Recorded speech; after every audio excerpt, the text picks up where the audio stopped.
That's right, folks. It's History's Pitchman, 80s the Cooler, and today we are going to look at the history of the greatest American primetime soap opera of all time, Dallas. We're going to take a look at the adventures of J.R. Ewing and the Ewing Oil Dynasty family. That's right. Specifically, we're going to take a look at the top 10 bad guys and gals during the series. Now, let's go to work, and as always, if you like these History's Pitchman videos, go ahead and hit that subscribe button. Give me a like, give me a thumbs up, and now, the top 10 bad guys and gals on the Great American TV series, Dallas.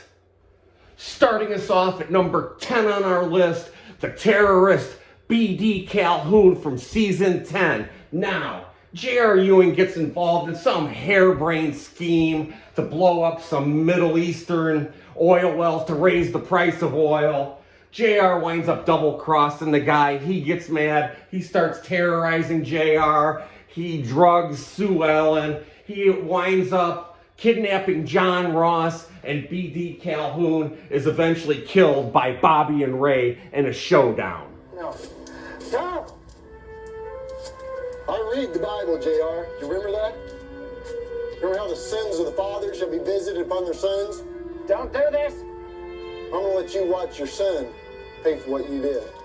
Number 10 on our list, the arch villain, the terrorist, the kidnapper, the murderer, B.D. Calhoun. Coming in at number 9 on our list is J.R. Ewing's personal dirty cop, Harry McSween. That's right. For about 6 seasons, Harry McSween was doing all of JR's dirty work, whether it was running Alan Beam and Christian Shepherd out of town, whether it was framing Cliff Barnes for the murder of Jamie, or whether it was framing Peter Richards, his wife's lover, with a drug setup. Hey, if you had something dirty, J.R. Ewing knew right who to send you to. It was Harry McSween. That's right.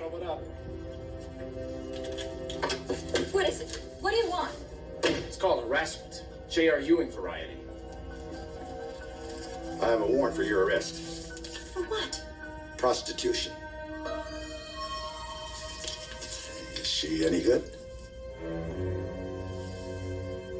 You know, you're real lucky to have friends in high places. Coming in at number 9 on our list of bad guys, J.R. Ewing's personal dirty cop, Uncle Harry McSween. At number 8 on our list, the creepy, scummy banker, Von Leland. Now, he helped J.R. set up Cliff Barnes on the Gold Canyon 340 scheme designed to finally put Cliff Barnes away for good. Von Leland was always trying to grope on Afton Cooper when she was a nightclub singer. Hey, if you're J.R. Ewing, you need a dirty banker and somebody to help set people up. If you don't strike oil by midnight tomorrow night, the bank is foreclosing. And all of the assets of Barnes Wentworth will belong to the bank. Well, though, not all the assets. If I remember correctly, our deal calls for me to get control of Gold Canyon 340. Number 8 on our list, the lecherous, creepy banker, Von Leland. And number 7 on our list, folks, Tommy McKay. Hey, every primetime soap opera needs a scumbag, a long hair and a leather jacket, a drug smuggler just out of a South American prison. He's the son of the Ewing's oil and ranching rival, Carter McKay. He arrives in Dallas to cause trouble. He winds up going into April Stevens' apartment, assaulting her, trashing the apartment, and you guessed it. Who finally gets a hold of him and slaps him around real good? None other than Bobby Ewing.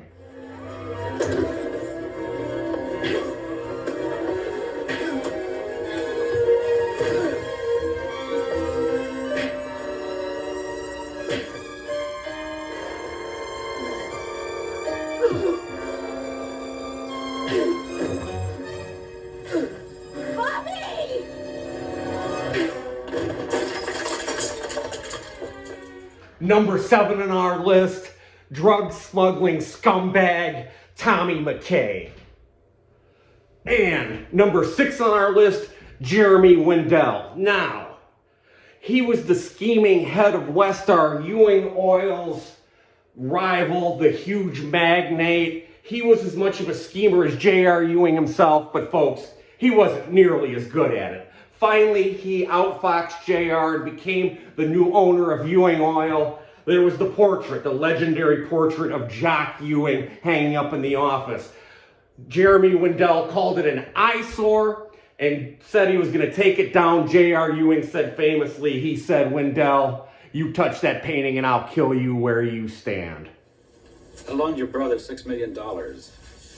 He used his share of Wentworth tool and die as collateral. I can't believe this. It was a condition of the loan that it be repaid within 3 days of demand. And you called it in? I did. Unfortunately, your brother cannot come up with his money. Number 6 on our list, the scheming oil magnate, the head of Westar, Jeremy Wendell. Now, before we get to number 5 on our list, if you like what you're seeing here, folks, go ahead and hit that YouTube subscribe button. Leave me a comment. What do you think? And maybe even give me a thumbs up. Who is number 5 on our list? Jessica Montford. That's right. Every primetime drama needs a total sociopath. And Lady Montford, Jessica Montford, Clayton Farlow's sister, fits that bill to a T. Initially, she shows up, throws in with J.R. Ewing to try and prevent Miss Ellie and Clayton from getting married.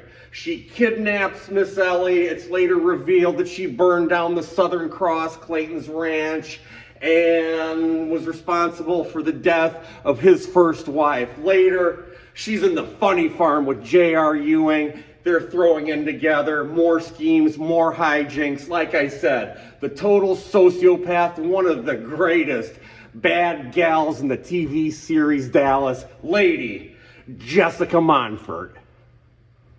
And one of my favorite villainesses in the series, Angelica Nero. Now, this was during the Dream season. She played the representative of a Greek oil company that she was trying to take control of, along with JR, and there was a scheme involving Jack Ewing, the cousin, because he looked like Dimitri Marinos. Also, as an interesting story arc, Angelica Nero had a special friend named Grace, a special friend that kind of added to the tension, kind of left a lot to the imagination. Don't forget, that actress was also in the James Bond movie where Sean Connery made his comeback. Well, you know how it is with women. Yes, I do. That's why I don't like doing business with them. Well, if you'd prefer not doing business with me, just say so. I do prefer not doing business with you. But that doesn't mean I won't. Number 4 on our list, folks, the sexy and psychotic Angelica Nero. And number 3 on our list, folks, Catherine Wentworth, half-sister of that Barnes woman and Cliff Barnes. Now, she was introduced and was acting like she was Pam's concerned, long-lost sister. Of course, she never made her disdain for Cliff Barnes a secret to anybody, which I always thought was kind of funny. Her true interest wasn't Pam's well-being. It was Bobby Ewing. And eventually, if she couldn't have him, folks, she was going to kill him. You killed her. You weren't content to embezzle money from my father's company, or to drag the whole family into this endless losing battle with the Ewings. Oh no, you had to drag Mother into that one too. You had to get her to fight your battles for you so you could hide behind her skirts. Oh, Catherine, listen. No, you listen. You know this never would have happened. Mama would still be alive today if you had the guts to fight the Ewings on your own or end it once. Number 3 on our list, the succubus, the vixen, another great bad gal in the TV series Dallas, Catherine Wentworth. Speaking of a conniving succubus, remember Dallas was full of them. Number 2 on our list was Kristen Shepard, Sue Ellen's younger sister. She comes to Dallas acting all sweet and innocent. Her agenda, folks, was to be the next J.R. Ewing. That's right. By the time she left the series, she had half a dozen dudes in Dallas blackmailed and was extorting money out of them. Interestingly enough, the actor Mary Crosby, who portrayed her, that was Bing Crosby's daughter. Hey, you little rascal.